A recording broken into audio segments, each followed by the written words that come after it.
Lecture topic, Building the Drive for Good. Something called shock. The zeal, the passion, the desire to do something.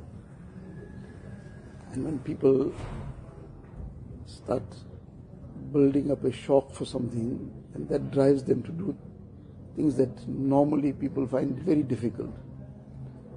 Some people have that shock for hunting.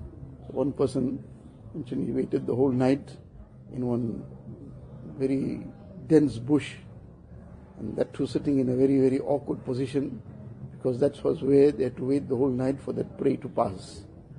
Now for the whole night to be in one dense bush, and it would obviously be a bit scary also there, not sure what else is lurking in that bush, and it's a time that a person wants to sleep. That's the time now he's staying awake, and then what not can happen, but the shock of that hunting kept him awake the whole night, and without any difficulty, and he's enjoying it as well.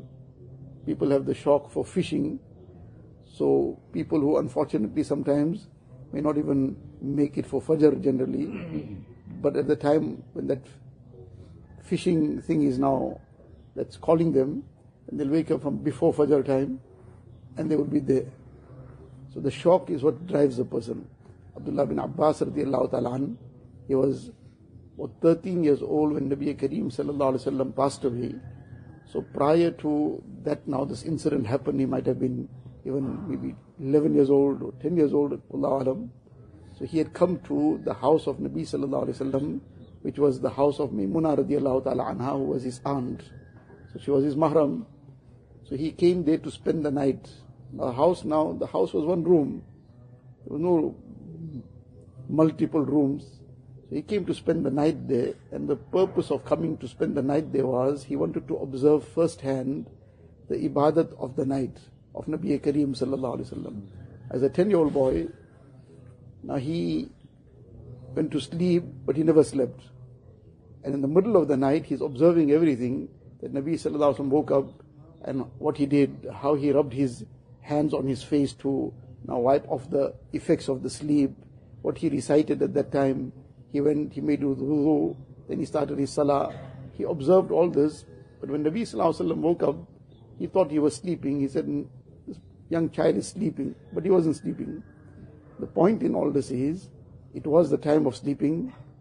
He is only 11, 12 years old, and he's on the bed, but he's on the bed and he's wide awake. Sleeping time, on the bed in the dead of night, but he's wide awake. Why? In the shock of ilm. That I want to learn this, I want to see it firsthand. So he stayed awake, spent the night in that manner. The other side of it sometimes, that's just on the lighter side maybe, that it's in the class time, so study time in the class and fast asleep. This was on the bed, sleeping time and wide awake. So it's worlds apart in any case. But the point is, what drove him at that age to do it? That shock. So now you have to build the shock up for the right things. To build the shock up for ilm.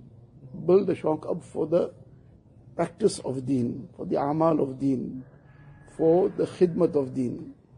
So that shock is what drives a person. And if that shock comes, then he doesn't have to be told to do something. Then he will be the one that is telling others. Now that shock comes by conscientizing ourselves, by becoming more aware and more conscious in the mind of what we are doing, why we are doing it. That this is no minor thing, this is beyond everything. But when a person is not conscious of it, then it's like one of those things, goes through the motions. So to become conscious of what is going on, why, what is the purpose, what Allah Ta'ala has kept in this, what are the virtues, and then keep making shukr for this great ni'mat, and keep making that effort to move forward.